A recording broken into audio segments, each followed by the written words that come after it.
Gracias. Si les parece bien, vamos a dar inicio. Son las 11 de la mañana en punto, en lo que se van integrando más de nuestros participantes, pero podemos ir arrancando la sesión. Les comento algunas cosas. Bueno, vamos a tener los micrófonos apagados.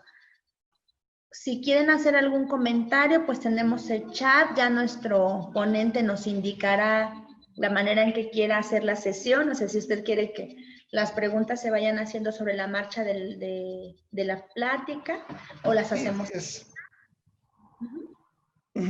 Sí, que sean sobre la marcha de la plática. Ok, perfecto. Muy bien. Entonces, de cualquier manera, en el chat estaré dejándoles alguna información.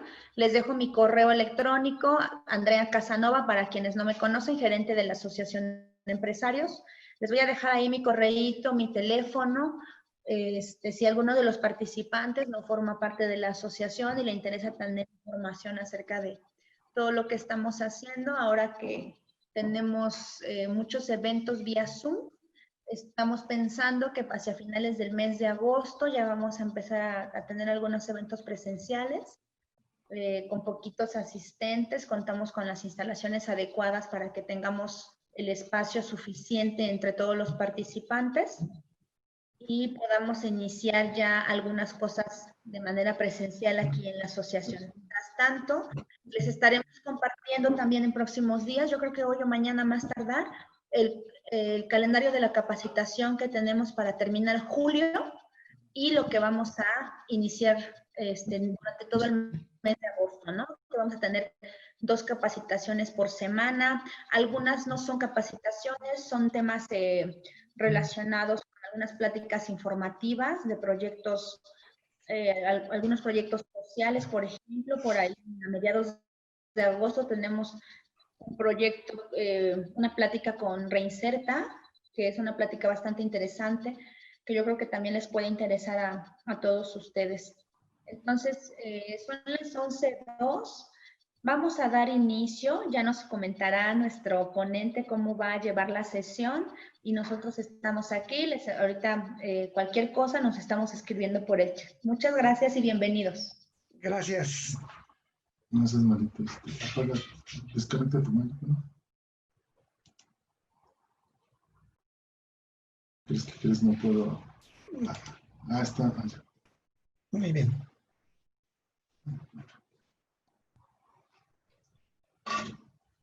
Aparece esto. Ok. Buenos días. Soy el ingeniero Ángel Aguilar. Soy el gerente sustituto de la empresa Ingeniería y Desarrollo Isala. Les agradezco su tiempo. Sé que todos están muy ocupados. Gracias por asistir a esta pequeña plática sobre la NOM 020 STPS 2011. Nuestro ponente es el ingeniero Claudio Armando Asensio Mejía.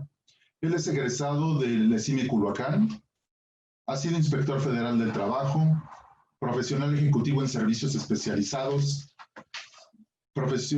supervisor de seguridad industrial en diferentes empresas, verificador acreditado y aprobado por la EMA y el STPS en diversas normas de seguridad, responsable y signatario del laboratorio de ensayos a válvulas de seguridad en esta empresa, es instructor autorizado por la STPS y también está certificado en el estándar ECO 217, que es impartición de cursos de formación de capital humano. Como ya lo explicaron anteriormente, estarán apagados los micrófonos y al final contestaremos todas sus preguntas. Entonces, los dejo con el ingeniero Claudio Armando.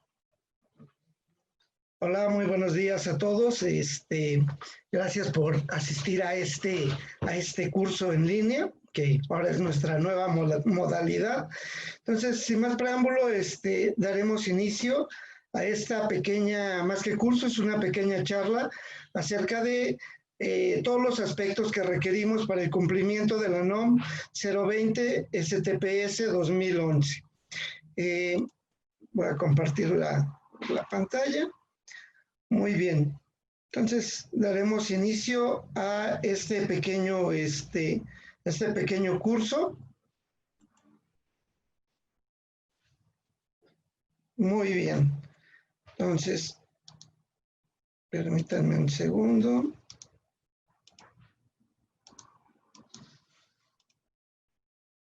Ok, empezaremos esta pequeña charla. Vamos a hablar de los aspectos básicos para el cumplimiento de la norma 020 STPS 2011, recipientes sujetos a presión, recipientes criogénicos y generadores de vapor o calderas. Bien, para poder entender esta norma, lo primero que tenemos que saber es que es una norma oficial mexicana. Aquí en nuestra presentación vemos que es NOM. NOM es norma oficial mexicana. Entonces es importante saber que es una norma oficial mexicana. Y una norma oficial mexicana no es más que una regulación técnica que es de observancia obligatoria. ¿Obligatoria para quién? Para todas aquellas empresas e industrias que les aplique, en este caso, esta norma. ¿Y quiénes serán estas empresas a las que les aplique esta norma? Pues aquellas que cuenten con recipientes sujetos a presión, generadores de vapor o calderas, o bien recipientes criogénicos. Es importante detallar que esta norma la puede vigilar o la vigila más bien las dependencias competentes. En este caso, quien vigila esta norma, el cumplimiento de la misma, es la Secretaría del Trabajo y Previsión Social. En este caso, la Secretaría del Trabajo y Previsión Social cuenta con un listado de normas, alrededor de 40 normas oficiales mexicanas emitidas por esta dependencia, divididas en 5 ramas. Tenemos normas en el área de seguridad, normas en el área de higiene, en el área de organización, normas específicas y de producto. En este caso, la norma que nos compete, la NOM 020, entra dentro de las normas de seguridad, donde encontramos la norma 01, que es referente a edificios, la norma 02, que tiene que ver con los sistemas contra incendios, la norma 04, que tiene que ver con la maquinaria y equipo, la norma 05, que tiene que ver con la cuestión de las sustancias químicas peligrosas, su manejo, la norma 6 con el movimiento y manejo de materiales, la norma 9 que es la de trabajos en altura, y así sucesivamente. Estas son las normas de seguridad, y aquí en estas entra la NOM 020 STPS 2011. Ok, entonces, una vez que ya supimos que sí existe esta norma que la regula la Secretaría del Trabajo, que es quien va a vigilar, ¿cómo sé si esta norma le aplica a mi centro de trabajo? Muy bien, para saber si esta norma le aplica a mi centro de trabajo, dijimos que esta norma es obligatoria para todas las empresas, pequeñas, medianas, grandes, chicas, que en su centro de trabajo tengan recipientes sujetos a presión. ¿Pero qué es un recipiente sujeto a presión? Pues es un aparato construido para operar a una presión diferente a la presión atmosférica, es decir, por arriba de la presión atmosférica o por abajo de la misma, ¿ok? La cual va a recibir, este artefacto va a recibir una presión desde una fuente externa o una fuente interna, directa o indirectamente, ¿ok? Entonces, ¿cuáles son los recipientes sujetos a presión más comunes en los centros de trabajo? Pues tenemos lo que son los tanques acumuladores de aire o pulmones de aire, también conocidos. En el caso de la industria de los alimentos, en la industria química, tenemos lo que son las marmitas, tenemos lo que son los intercambiadores de calor, los separadores de aceite. Todos estos equipos son recipientes sujetos a presión. Entonces, si dentro de sus empresas ustedes tienen alguno de estos equipos, la norma oficial mexicana 020 les estará aplicando a sus centros de trabajo, ¿ok? Para que lo tengan presente. Muy bien. Además de los recipientes sujetos a presión, también tenemos lo que son los recipientes criogénicos, que son aquellos que contienen fluidos criogénicos como el oxígeno, nitrógeno, argón, CO2. Todos estos equipos también son parte del cumplimiento de esta norma. Entonces, si ustedes tienen algunos de estos equipos, pues también será importante que empiecen a checar la normatividad para ver con qué es lo que tienen que cumplir, que también lo vamos a ver más adelante. ¿Cómo puedo identificar estos equipos? Pues básicamente si ustedes tienen equipos de Praxair, de Creoinfra, de CO2, etcétera, de estas compañías, pues lo más seguro es que van a tener un tanque criogénico y que les va a estar aplicando la norma. ¿Ok? Muy bien. También tenemos la parte de los recipientes, de los generadores de vapor o calderas. ¿Qué es un generador o caldera? Es el aparato que se utiliza para generar vapor de agua o para calentar un fluido en su estado líquido. Quien tenga alguno de estos artefactos, un generador de vapor Clayton, un generador de vapor Cleaver-Brooks o de cualquier otra marca, también le estará aplicando la presente norma. ¿Ok? Entonces tenemos recipientes sujetos a presión, recipientes criogénicos y generadores de vapor o calderas. ¿Ok? Si dentro de sus centros de trabajo cuentan con alguno de estos equipos, esta norma les aplica. Bien, ya definí, ya vi, dije, chin, yo tengo un compresor que tiene un tanque acumulador de aire. La norma me aplica. Ahora, ¿qué es lo que yo tengo que hacer para cumplir con la norma? Muy bien, pues vamos a empezar con qué es lo que debemos de cumplir. Para yo cumplir con esta norma, debo de cumplir con 3 requisitos importantes que me indica la norma. Hay una parte documental, una parte física y una parte que tiene que ver con capacitación. En este sentido, yo les digo que cuando doy este tipo de cursos, les digo que tener un recipiente sujeto a presión, un recipiente criogénico o un generador de vapor es como cuando yo voy y adquiero un automóvil. Entonces yo voy a la agencia, compro mi automóvil, pero de entrada a lo mejor yo tengo ahorita el dinero suficiente, voy, pago, y de momento a lo mejor todavía no puedo sacar ese automóvil. ¿Por qué? Porque requiero una tarjeta de circulación, requiero el seguro, la factura, etcétera. Requiero una serie de documentos para yo poder sacar ese automóvil. Y a lo mejor ya tengo todos los documentos, pero todavía no puedo sacar el automóvil. Resulta que yo no tengo una licencia para conducir. Entonces, a lo mejor lo puedo sacar, pero lo estaría sacando de manera ilegal. Sin embargo, yo necesito capacitarme para obtener mi licencia. Es ahí donde entra la parte de la capacitación. Una vez que yo me capacite, presento un examen y me otorgan una licencia. Entonces, ahora sí yo puedo sacar mi automóvil. Pero para que yo mi automóvil pueda estar en perfectas condiciones de uso y no vaya yo a tener un accidente o alguna situación, pues yo le tengo que dar mantenimiento, tengo que lavarlo, tengo que hacerle varias cosillas, ¿no? Que es ahí donde entraría la parte física o en sitio. Entonces, haciendo este comparativo, es exactamente lo mismo que yo requiero hacer con un recipiente sujeto a presión o un generador de vapor. Requiero primero tener todos los documentos que me pide la ley, en este caso la norma.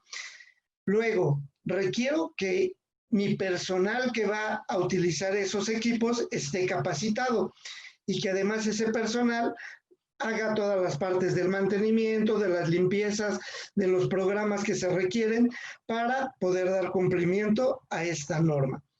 Y bien, ahora, ¿cuáles son los documentos que yo necesito tener para dar cumplimiento a la norma en esta materia?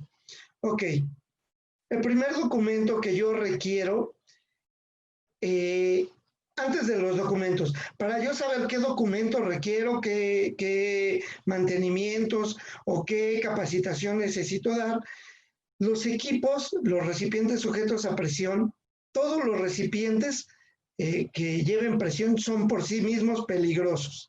¿Ok? Sin embargo, hay una clasificación de los mismos, que es categoría 1, categoría 2 y categoría 3.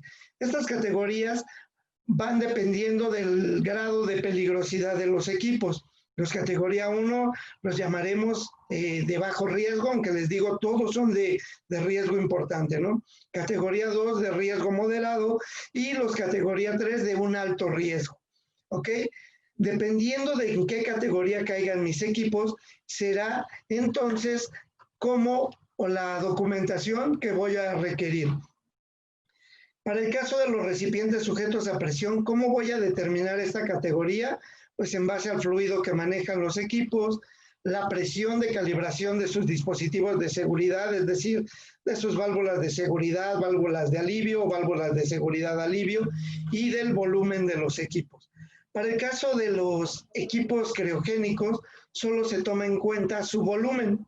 Dependiendo de su volumen, caerán en categoría 2 o categoría 3. Para el caso de los equipos criogénicos y de los generadores de vapor, no hay categoría 1. ¿Por qué? Porque esos equipos son de por sí ya peligrosos. ¿Ok? Y en el caso de los equipos de las calderas o generadores de vapor, se van a categorizar por la presión de calibración de su dispositivo de seguridad y por su capacidad térmica. ¿Ok? Entonces, cuando yo haga mi clasificación de equipos, yo sabré entonces qué documentos son los que debo de tener para mis recipientes. En este término voy a hablar en términos generales de los documentos que se deben de tener para abarcar todas las categorías. ¿Ok? Entonces, el primer documento que yo necesito tener es contar con un listado actualizado de todos los recipientes que se encuentren en el centro de trabajo. ¿Ok? Entonces yo debo de hacer un inventario de todos mis recipientes sujetos a presión que tengo en el centro de trabajo y tengo que hacer un listado. ¿Qué debe llevar este listado? Bueno, todos los documentos que competan a los recipientes sujetos a presión deberán llevar el nombre genérico del equipo, su número de identificación o tag del equipo. Todos los documentos deberán de llevar estos dos elementos. En el caso del listado también deberá llevar la clasificación del equipo, el fluido que manejan, la presión de calibración del mismo, de su dispositivo de seguridad, la capacidad volumétrica, la capacidad térmica, en dónde se encuentra instalado ese equipo, y en el caso de los equipos categoría 3, deberán de llevar el número de dictamen o el número de control asignado por la Secretaría del Trabajo. ¿Ok? Entonces, este listado es muy importante. En el caso, cuando llegue la autoridad o cuando llegue una unidad de verificación a realizar la verificación en la inspección, entonces ustedes lo primero que les van a pedir va a ser su listado. ¿Por qué? Porque en base a ello van a determinar cuáles equipos van a inspeccionar, a verificar, en el caso de la autoridad, que pueden a lo mejor tomar algunos o pueden tomar todos los equipos y de ellos solicitar la información que estamos viendo. Ok. El siguiente documento es un expediente. Cada uno de los equipos debe de contar un expediente. Este expediente va a ser tan grande según la categoría. El expediente de los equipos categoría 1, pues es un expediente pequeño, el expediente de los categoría 2 un poquito más grande, y el expediente de los equipos categoría 3, pues ya es un expediente básicamente de integridad mecánica, donde se va a integrar toda la información referente al equipo, ¿sí? ¿Qué información debe de contener este expediente? Bueno, primeramente debe de contar, en el caso de existir, se debe tener el certificado de fabricación del equipo, que es como el acta de nacimiento del mismo. ¿Quién emite este documento? Este documento lo emite el fabricante de los equipos. Sí, él es quien emite ese documento.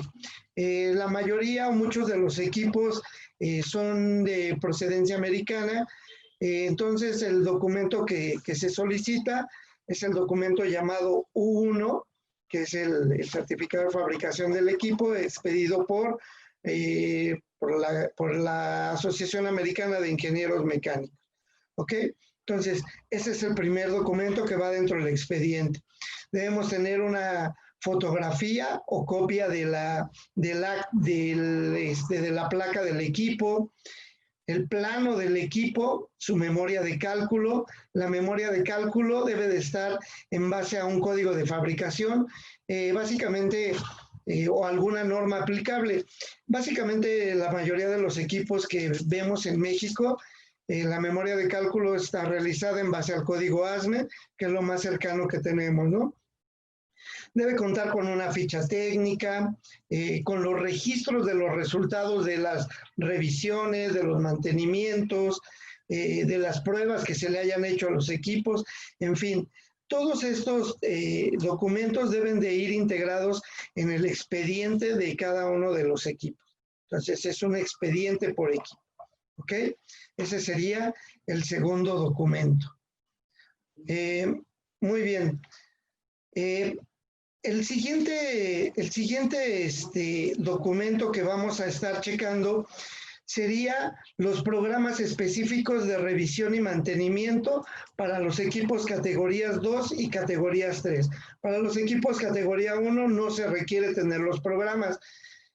Como recomendación y como parte de que tengamos nuestros equipos perfectamente bien establecidos, yo les recomendaría que también tengan programas de revisión y mantenimiento de los equipos categoría 1. Como les decía, al final de cuentas todos los recipientes sujetos a presión son peligrosos, entonces no está de más tener esos documentos.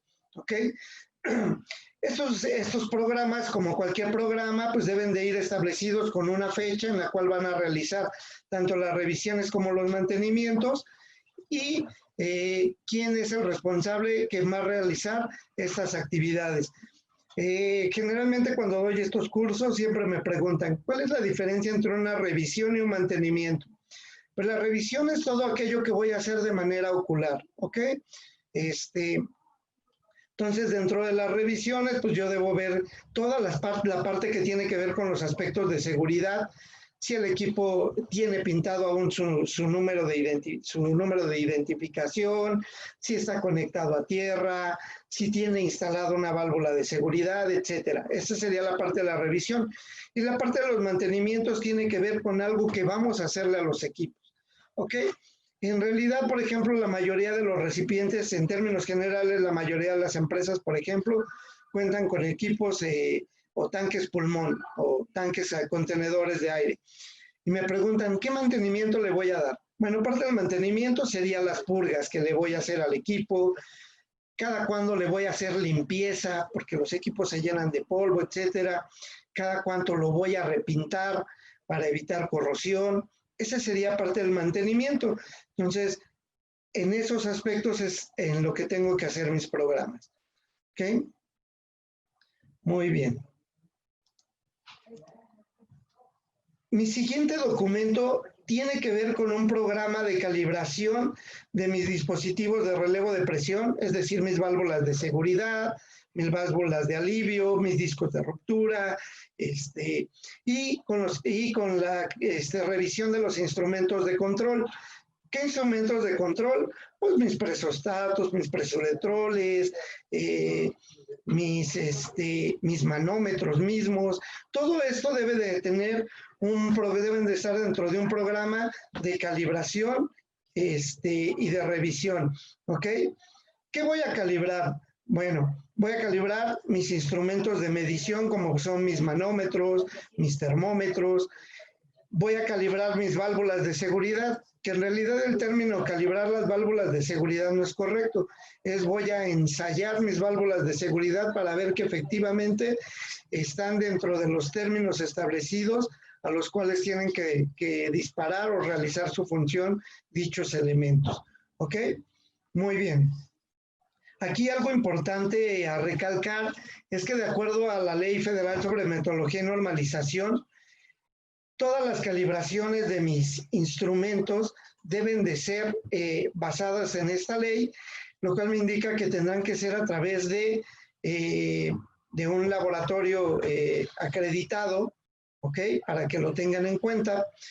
Por ejemplo, en el caso de las válvulas de seguridad, la norma me establece que yo puedo realizar mis disparos directamente ahí en mi equipo, pero siempre y cuando yo tenga una trazabilidad de conformidad como lo establece la Ley Federal sobre Metrología y Normalización. Eso lo vamos a ver un poquito más adelante. Entonces, voy al siguiente documento que necesitamos tener. Los siguientes documentos son procedimientos de operación, revisión y mantenimiento. Aquí básicamente lo que nos encontramos en las empresas es que nos presentan procedimientos, sí, de operación, y básicamente operación y mantenimiento. De revisión en realidad generalmente no nos presentan un procedimiento. El detalle que nos encontramos con esos procedimientos es que no están de conformidad con lo que establece la normatividad, en este caso la NOM 020. ¿Ok? ¿Qué me establece cada uno de estos procedimientos? Pues me dice que el arranque, por ejemplo, el de operación, me dice que yo debo de establecer los parámetros para que cada vez que yo arranque y pare los equipos, esto se realice de manera segura. Es decir, debo de establecer, cada uno de estos puntos yo los tengo que desarrollar. ¿Cómo voy a establecer que el arranque y el paro de los equipos, por ejemplo, va a ser de manera segura? Pues yo en mi procedimiento tendré que a lo mejor poner que el paro o el arranque solamente lo hará personal capacitado y autorizado, que antes de hacer el arranque voy a hacer tales revisiones, etcétera, ¿no? Debo de indicar qué instrumentos de medición voy a utilizar, cuáles son sus rangos, que en este mismo procedimiento debo establecer los valores, los valores límites seguros de operación. Es decir, si yo tengo un tanque pulmón de aire y ese trabaja entre 5 y 6 kilogramos por centímetro cuadrado de presión, entonces esos serán mis límites, mis valores seguros de operación, y estos los debe de conocer el operador, porque cuando yo me salga y llegue a 8 kilogramos por centímetro cuadrado, pues yo ya estaré fuera de mis valores y estoy entrando en un riesgo. Para eso sirven los procedimientos. En el caso del procedimiento de revisiones, ¿qué debe contener este procedimiento? Pues debo de tener un checklist básicamente de qué es lo que voy a revisar. Deben de estar incluidos todos los puntos que voy a revisar en la parte de la seguridad de los equipos, la comprobación de las pruebas de los dispositivos de seguridad, de las pruebas que se le hagan a los equipos para verificar la integridad mecánica de los mismos, etcétera. En el procedimiento de mantenimiento, debo describir qué mantenimiento le voy a dar, a qué partes del equipo le voy a dar mantenimiento, etcétera. ¿Ok? El equipo de protección personal que debo utilizar y todos los riesgos que haya al momento de que yo realice ese tipo de acciones. Entonces, también estos procedimientos debemos tenerlos. Y otro punto importante, a veces llegamos a las empresas y resulta que a lo mejor el fabricante les dio unos procedimientos de manejo de los equipos, pero el equipo es americano y las instrucciones vienen en inglés. Entonces, la normatividad me indica que todos los procedimientos deberán de estar en el idioma español. ¿Ok?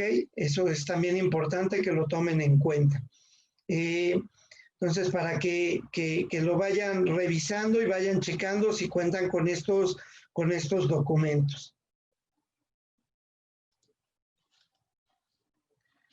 Bien, como parte de la propia normatividad, en el punto 15 de la norma y 5.12, me establece que debo de contar con un plan de atención de emergencias para los recipientes sujetos a presión, generadores de vapor, equipos criogénicos, categorías 2 y 3, ¿ok? Cuando llegamos a las empresas, la mayoría de las empresas nos comentan que ya cuentan con un plan de atención a emergencias. Y sí, es correcto, porque Protección Civil o alguna otra normatividad les pide que cuenten con un plan de atención a emergencias. ¿Qué tendrían que hacer? Solamente incluir la parte de los recipientes sujetos a presión a su plan de atención a emergencias. ¿Cuáles serían los puntos claves que ustedes tendrían que incluir en su plan de atención a emergencias? Bueno, la norma para el plan de atención a emergencias, primeramente me pide como número 1 que ustedes tengan un croquis donde ubiquen cada uno de los recipientes sujetos a presión, ¿ok? Entonces, si no tienen ese croquis, hay que hacer un croquis donde ubiquen dónde están cada uno de sus recipientes sujetos a presión. Número 2, me pide que haya un croquis de ubicación de todas las rutas de evacuación y salidas de emergencia. Este croquis en su plan de atención a emergencia ustedes ya lo tienen, entonces ya no lo tendrían que incluir. Me indica también la norma que este plan de atención debe incluir cómo van a alarmar o cómo van a alertar que hay una emergencia. Este paso ya también lo tienen dentro de su plan de atención a emergencias. A lo mejor aquí hay empresas que para cada emergencia tienen una alarma diferente. A lo mejor solamente tendrían que incluir una alarma para el caso de que haya una contingencia que tiene que ver con recipientes sujetos a presión.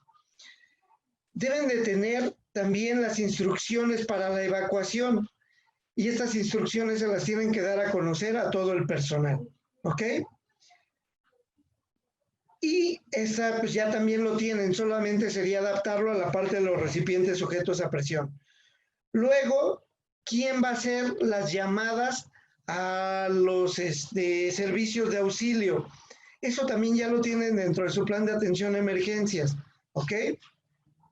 Otra parte que tendrían que incluir dentro de su plan de atención a emergencias es cómo van a realizar el retorno seguro al trabajo. Es decir, antes de que podamos regresar a trabajar cuando hay una contingencia con recipientes sujetos a presión, con generadores de vapor, etcétera, yo debo determinar si el equipo está en condiciones de seguir trabajando, si el equipo ya no está en condiciones de seguir trabajando, si el área fue afectada, si no hay ningún riesgo en regresar. Entonces, eso también lo tendrán que definir. Y claro, como todo plan de atención a emergencia, tendrán que indicar cómo es que dan a conocer este plan de emergencia a todos y cada uno de los trabajadores que laboran en el centro de trabajo, ¿ok? A través de folletos, a través de comunicados directamente en sus pantallas, si es que las tienen, etcétera, ¿ok? Entonces, este es el otro documento que deben de tener. Si se dan cuenta, con este documento ya cuentan, la mayoría de las empresas cuentan con él, solamente es la cuestión de adaptarlo a su plan de atención de emergencias. Ok.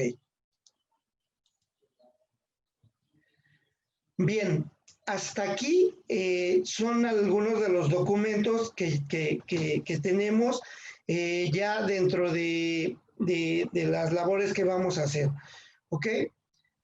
Todos estos documentos es importante que ustedes los tengan ahí en un expediente especial para los recipientes. Nos ha tocado ir a empresas donde cuentan con los documentos, pero resulta que unos documentos están en el área de mantenimiento, otros documentos están en alguna otra área, etcétera. Entonces, es importante que haya alguien que tenga acumulados estos documentos. ¿Ok? Muy bien. ¿Para qué voy a requerir los documentos? Una vez que yo tenga todos los documentos, voy a pedir y solicitar a una unidad de verificación, o ustedes lo pueden hacer para los equipos categoría 1, categoría 2, ustedes pueden recabar toda esta información y esperar a que en algún momento dado llegue la Secretaría del Trabajo y les solicite la información. O bien, para esos mismos equipos, pueden solicitar la intervención de una unidad de verificación para que les haga la evaluación de la conformidad, es decir, les revise que todo esté bien y les dé un dictamen de cumplimiento. Para los equipos categoría 3, ahí no hay de otra, tiene que ser a través de una unidad de verificación. Entonces, una vez que ustedes ya tienen sus documentos, llegará o solicitarán a la unidad de verificación que llegue, revise la parte física, la parte de la capacitación, y entonces, si todo está bien, les expedirá un dictamen de verificación. En caso de que haya algunas inconformidades o no conformidades, entonces se les dará un tiempo para que puedan cumplir y llevar a cabo a buen puerto el cumplimiento de estas. Una vez que ustedes tengan ese documento, ya acompañado del croquis de ubicación de los equipos y de un aviso que indica la propia norma, acudirán a la Secretaría del Trabajo, quien, una vez que revise los documentos y demás, les otorgará un número oficial a sus recipientes sujetos a presión, calderas o recipientes criogénicos. ¿Ok? Entonces, así sería la trimetología. Adicional a los documentos que ya habíamos visto, también se deben contar con registros. Estos registros son básicamente las bitácoras. En este caso, el registro de operación es la bitácora de operación de los equipos. Cada equipo debe de tener una bitácora o un registro propio. ¿Qué debe llevar este registro? Pues el nombre genérico del equipo, que ya habíamos dicho que este debe ir en todos los documentos de cada equipo, su número de control, la presión y temperatura a la cual trabaja el equipo, las observaciones a las que ustedes crean haya lugar, y algo muy importante, debe venir la fecha y la hora exacta en la que se están realizando los registros. ¿Y quién realizó este registro? Su nombre y su firma. Esto para que al final de cuentas las bitácoras en algún momento dado, que esperemos que nunca ocurra, pero en algún momento dado de algún acontecimiento, estas bitácoras pasan a ser documentos legales para el deslinde de responsabilidades. Entonces es muy importante que los lleven y los tengan muy presentes y los lleven al día. ¿Ok?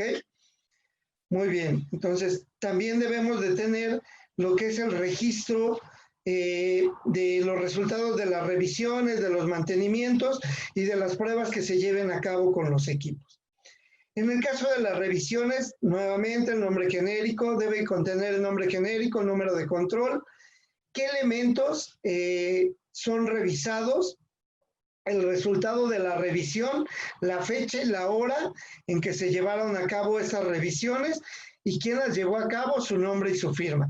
En el caso de los mantenimientos, igual, qué elementos se les aplicó el mantenimiento, quién lo realizó, la fecha, la hora y el nombre de quien lo realizó, su nombre y su firma. Algo importante, para el caso de las pruebas o exámenes, para las pruebas de presión o exámenes no destructivos, es importante comentarles que estas pruebas, estos ensayos, tienen que ser aplicados por personal que esté calificado. Entonces, en la mayoría de los casos, yo creo el 95% de las empresas, quien hace estos trabajos son gente externa a las empresas. Para ello, entonces, los registros serán los informes que les entreguen las empresas que les hagan este tipo de ensayos o este tipo de pruebas. Entonces, también deberán conservar perfectamente guardados estos informes que les entreguen las empresas que tengan calificación para realizar este tipo de labores. ¿Ok? Bien. Hasta ahí fueron la parte de todos los documentos que debemos de tener. Si se dan cuenta, si es una cantidad importante de documentos. En la mayoría de los casos, las personas dicen, híjole, ¿de dónde voy a sacar tal o cual documento? De decirles, todo tiene solución. Entonces, nada más hay que buscar en los lugares correctos, ¿no? En su defecto, es importante que a lo mejor puedan hacer la contratación de alguien que pueda realizarles todas estas labores para que se les facilite un poquito. Y ahorita lo vamos a ver un poco más adelante. Bien, en la parte física, yo como empresa, ¿qué tengo que hacer en la parte física? Bueno, pues yo en la parte física, mis equipos siempre los debo de conservar en buen estado. Para ello, ¿qué tengo que hacer? Pues los mantenimientos y reparaciones correspondientes a que haya lugar. Y como dijimos, ¿quién va a hacer estas reparaciones? Pues lo tiene que hacer personal capacitado. En el caso de equipos de que yo requiero un mantenimiento que no requiera soldadura, lo puede hacer mi personal de mantenimiento.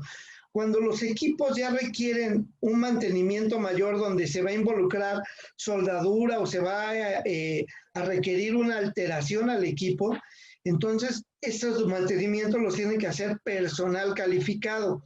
¿Calificado en qué? Pues calificado precisamente en labores de soldadura. Son calificaciones muy específicas y que en caso de que se realice alguna labor de estas, cuando haya una inspección por parte de la autoridad o en la propia verificación por parte de una unidad de verificación, se requerirán los documentos específicos de las personas que realizaron la labor, es decir, sus calificaciones para que hayan podido hacer esta labor. ¿Por qué es importante este punto? Cuando yo realizo una soldadura en los equipos, estoy alterando su estructura molecular del propio equipo, de la placa metálica, lo cual puede debilitar el equipo y entonces puede hacerlo riesgoso. Es por eso que esa labor tendrá que hacerlo personal calificado. Muy bien. Entonces, luego viene la parte que tiene que ver con cumplir con las condiciones de seguridad. Yo debo de tener un programa, que es mi programa de revisiones, en los cuales incluya todo lo que me indica el punto 12 de la norma. ¿De qué me habla el punto 12 de la norma? Pues de las condiciones de seguridad que debo de cumplir con mis equipos. El primer punto de ese apartado de la norma me habla de que todos los equipos deben de estar identificados con su nombre genérico, con su número de identificación o tag. Entonces, todos mis equipos deben de tenerlo. Yo debo revisar que efectivamente cumplen con ello. Que la estructura que soporta los equipos se encuentre en buen estado, que los equipos que manejen fluidos inflamables estén conectados a tierra y que tengan los sistemas contra incendios correspondientes, que mis equipos cuenten con válvulas de seguridad y que éstas se encuentren, o algún dispositivo de relevo de presión, y que estos se encuentren en buen estado, que mis indicadores de presión, de temperatura, estén ahí presentes y que además también se encuentren en buen estado, entre otros tantos puntos, ¿ok? Entonces, eso es importante. Esa es una parte que se tiene que realizar por parte de las empresas. Esa la tienen que realizar ustedes de acuerdo a su programa de revisiones. ¿Cada cuándo van a hacer el programa de revisiones? Eso lo van a determinar ustedes, ¿ok? Yo generalmente les recomiendo por lo menos que hagan 4 veces al año una revisión para que estén seguros. Si su empresa es de alto riesgo, pues a lo mejor tendrán que hacerlo con una periodicidad mayor.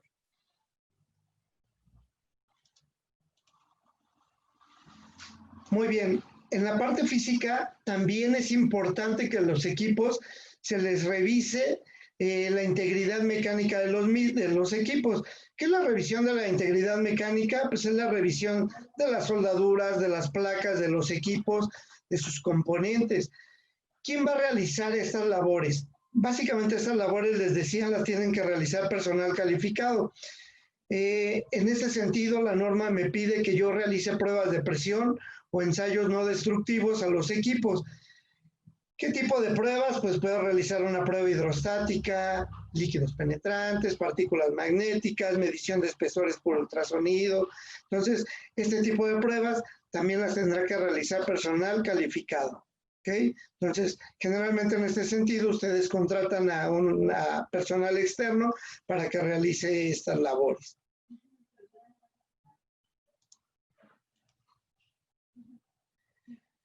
Ok, dentro de la parte también física, yo tengo que estar verificando que mis dispositivos de relevo de presión, es decir, mis válvulas de seguridad, mis válvulas de alivio, mis válvulas de seguridad alivio, estén funcionando de manera adecuada. Para ello, pues yo requiero estar calibrando de manera o ensayando, ajustando de manera constante mis dispositivos.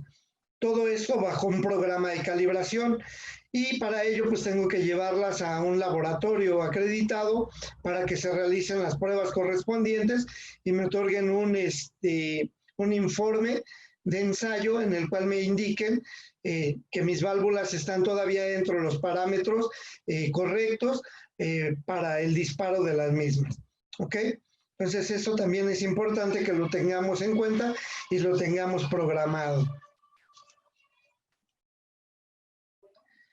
Muy bien, esta sería la parte física en cuanto a lo que yo tengo, las labores que tengo que realizar a mis recipientes sujetos a presión.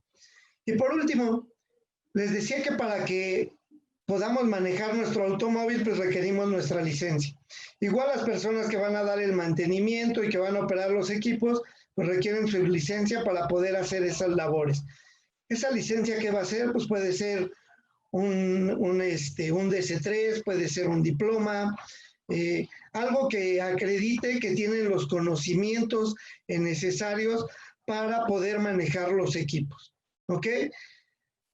Y además de las personas que van a manejar los equipos, es importante que todos los trabajadores del centro de trabajo y la Comisión de Seguridad e Higiene conozcan los riesgos inherentes a los recipientes sujetos a presión, así como los riesgos de los fluidos que se manejan en los mismos.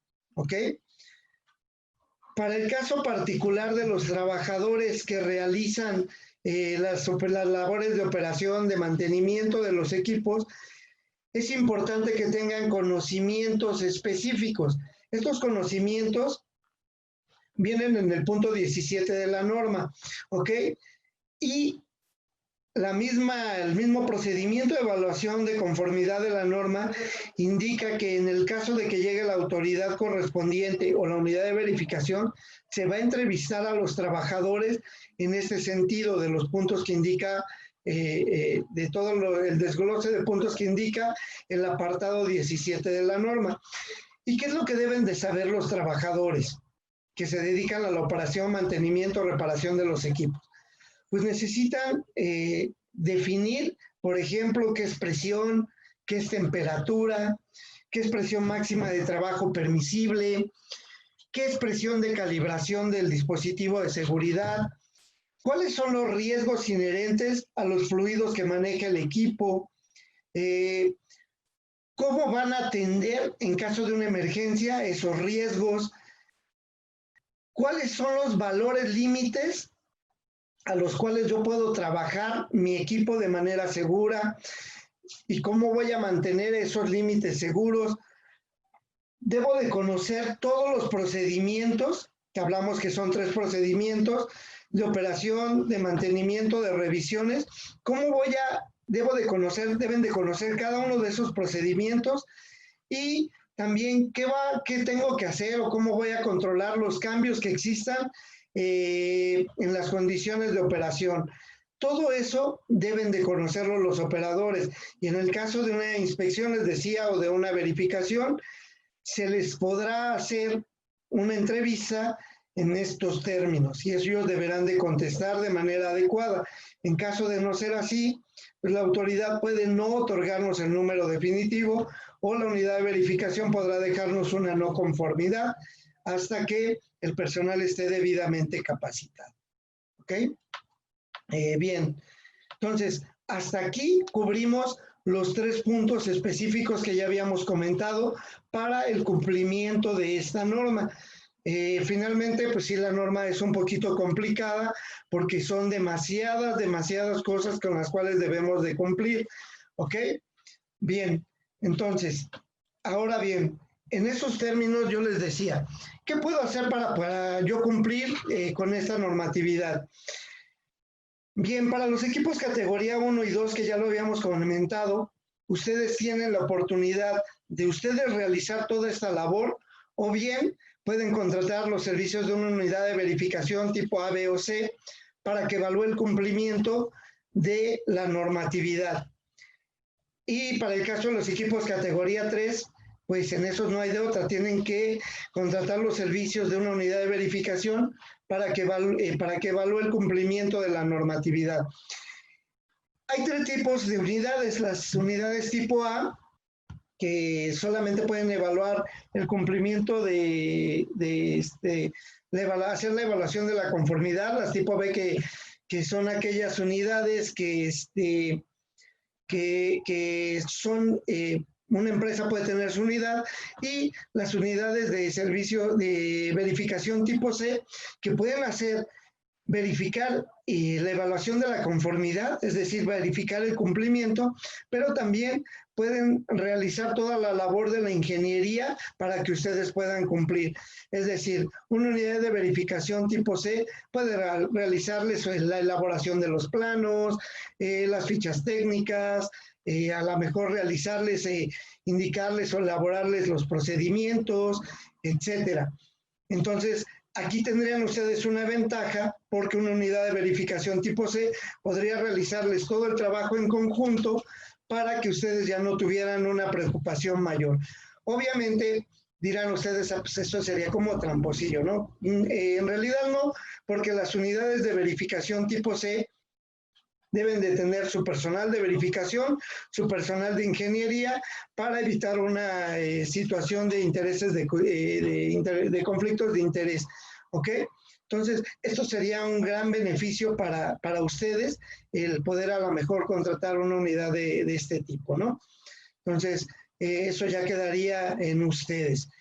Pues básicamente con esto estaríamos dando por concluida esta pequeña charla en cuanto a toda la parte que tienen ustedes que cumplir o que tener o establecer para cumplir y darle cumplimiento a la NOM 020 STPS 2011 referente a los recipientes sujetos a presión, recipientes criogénicos, generadores de vapor o calderas. No sé si tengan ustedes alguna duda. Entraríamos ya en la parte de las preguntas y respuestas para poder concluir con esta pequeña charla.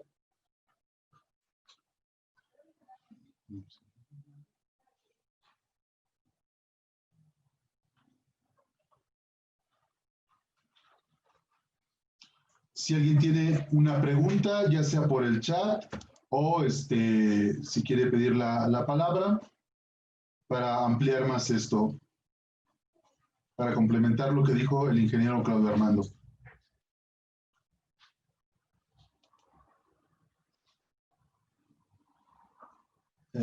Bueno, mientras hay una pregunta, ingeniero, de Karen Contreras. Ingeniero, ¿cada cuándo debo calibrar mis válvulas? ¿Quién realiza este servicio? Muy buena pregunta. En definitiva, no hay un tiempo establecido en ningún documento que me diga cuándo yo debo de calibrar mis válvulas de seguridad. ¿Por qué no hay un tiempo establecido? Porque depende del servicio.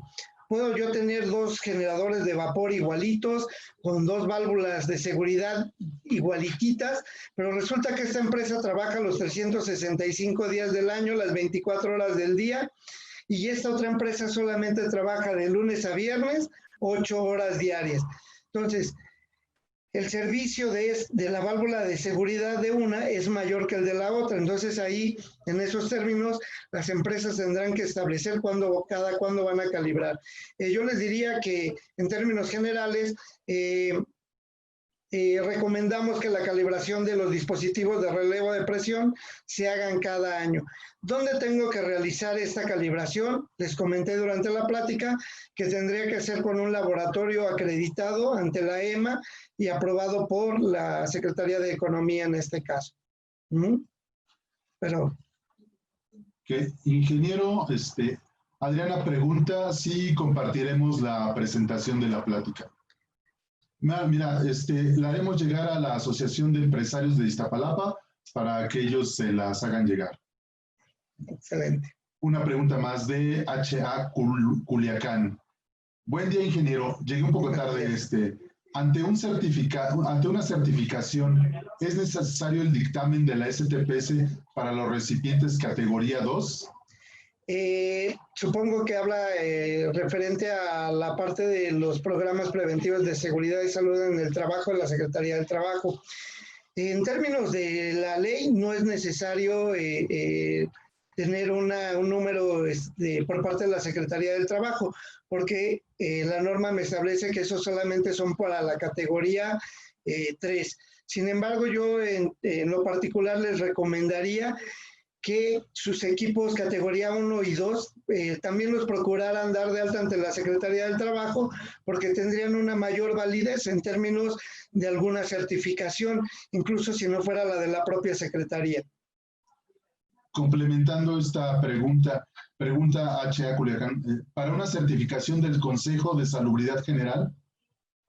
Yo les recomendaría, les decía, no estoy obligado porque legalmente no estoy obligado, pero en términos de tener a lo mejor una mejor impresión, pues yo les diría que hicieran el trámite. Una pregunta de Camila Daniela. Buen día, ingeniero. Tengo unos equipos que trabajan a presión constante y se encuentran conectados a una red de contraincendios. ¿Les aplica la norma? Sí, En términos generales les aplica la norma. En el punto 2 de la norma me indica la parte de los equipos a los cuales no les aplica esta norma y solo me habla de los que los extintores no les estará aplicando esta norma, así como a los equipos que contengan a lo mejor fluidos criogénicos, pero que sean portátiles, es decir, aquellos que una vez que se terminan yo lo cambio y me traen otro. ¿Ok? Entonces esos equipos no les estaría aplicando la norma, pero en el caso de los que usted comenta, les estaría aplicando la norma de manera concreta. Alfredo Martínez pregunta, hola ingeniero, tengo una duda. ¿Puedo realizar el trámite de alta de mis recipientes en la STPS sin la necesidad del dictamen de la UB o bien sin la participación de la UB? No, en ese sentido no. Se requiere, la ley, la normatividad me indica que solo los equipos categoría 3 son los que serán dados de alta ante la Secretaría del Trabajo. Y para hacer ese trámite tienen que ser a fuerzas a través de una unidad de verificación. Y en el caso de que quisieran dar de alta los categoría 1 y 2, también tendrían que hacer en el mismo sentido a través de una unidad de verificación. Héctor pregunta, ingeniero, ¿cuál es la diferencia del número de licencia y número de control de cada recipiente sujeto a presión? ¿Cada cuánto se verifica un recipiente? ¿5 o 10 años? ¿Qué es lo que cambia? Bueno, el número en realidad en la actualidad no existe un número de licencia, eso era anteriormente.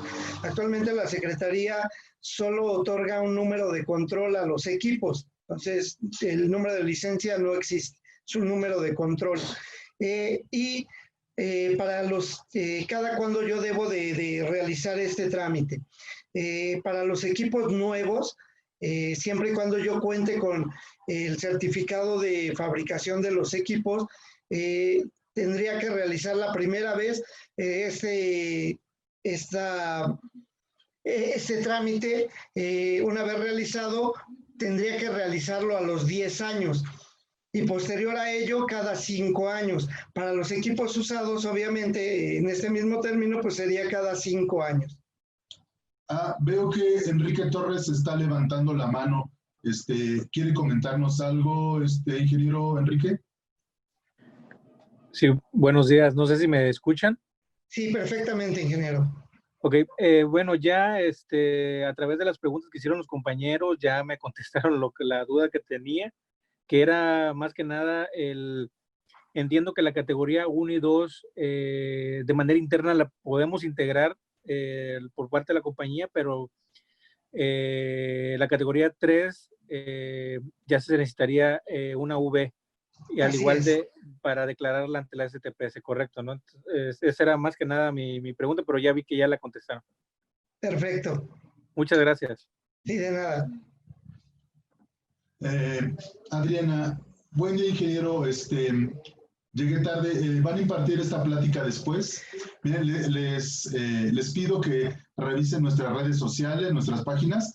Vamos a publicar esta misma semana fechas para otros webinares y también para cursos, ¿no? La verdad es que este tema de la NOM 020, junto con las normas complementarias, NOM 026, NOM 018, NOM 002 de la STPS, son muy amplios y en una hora realmente es poco el tiempo. Pero en nuestras redes vamos a publicar las fechas en las que daremos estas pláticas próximamente. Preguntan, ingeniero Héctor, ¿ese número de control cambia con cada actualización? Anteriormente existía lo que se denominaba continuidad de vigencia. De hecho, la continuidad de vigencia sigue presente. Sin embargo, por cuestiones internas de la Secretaría del Trabajo, en la actualidad, cada vez que realicemos el trámite, el número va a estar cambiando. Entonces, eso es importante que lo tengan en cuenta.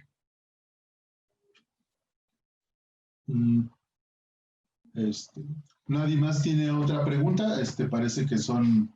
Ahí hay una más. Ingeniero Eduardo Torres. Hola, ingeniero Armando, buen día. ¿Los equipos que manejan aire o agua deben estar señalizados con la NOM 018 STPS 2015? En términos generales, todos los recipientes que manejen fluidos peligrosos deberán de estar señalizados de conformidad con lo establece la norma 026 y la 018. La normatividad me dice que sean fluidos peligrosos.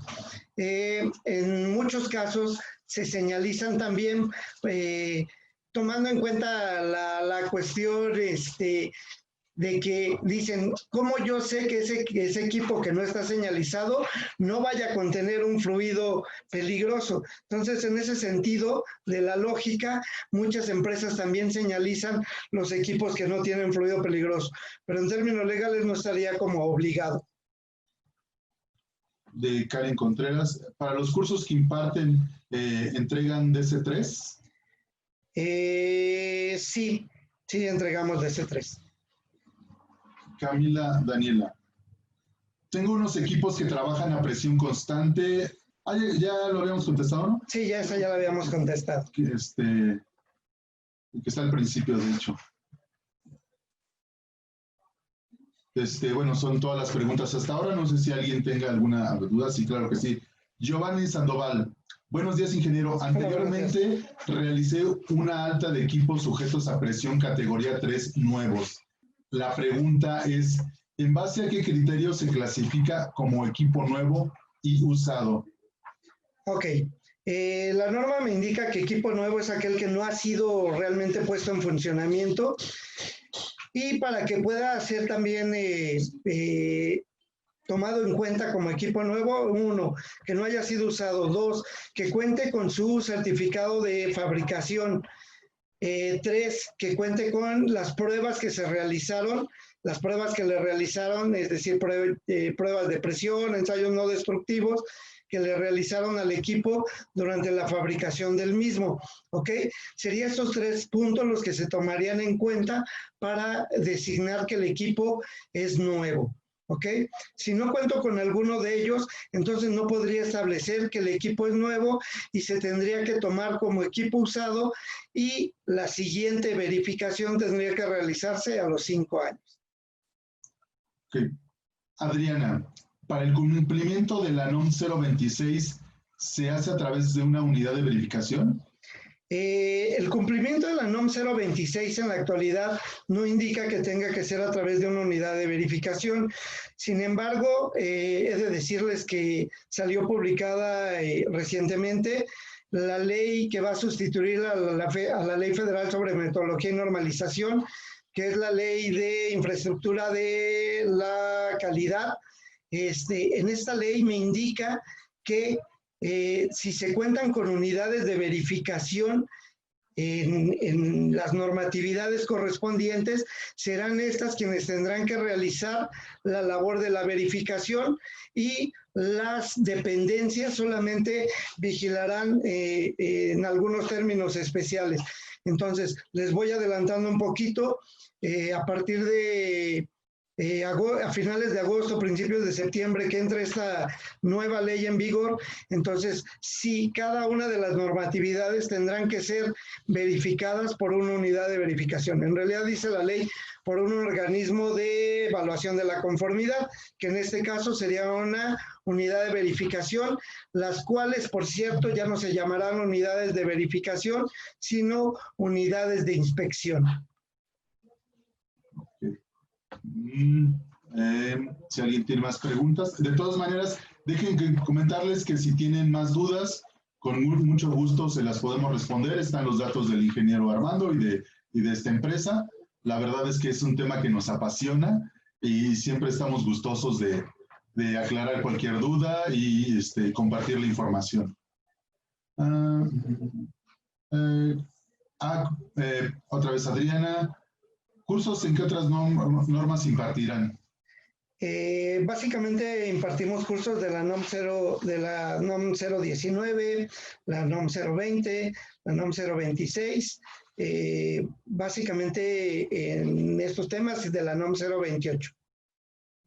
De hecho, queremos ampliar más este tema de la 020, es muy amplio y de hecho estamos organizando unos cursos, hacerlo seccionado.